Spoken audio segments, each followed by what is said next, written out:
दिल के अरमान बह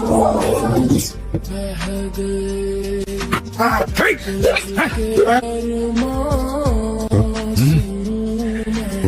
প্রিন্স কই আছে বলে ফেলো। প্রিন্সকে বাঁচানোর দায়িত্ব আমার। ঢাকা শহরে বাইরে যাওয়ার কোনো জায়গা নাই। আমি আগারগাঁও বস্তিতে বাইরে নিয়ে গেলাম আমার উস্তাদ গাওরা বাবুর কাছে। উস্তাদের লগে ভাইয়ের মেলা খাতিরও হয়ে গেল। উস্তাদের একটা ছোট বোন ছিল দিলরুবা।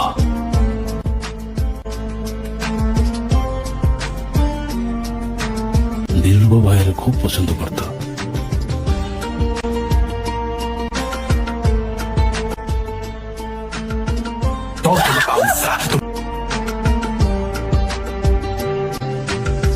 जिसने पूछा हमसे बिछड़े यार का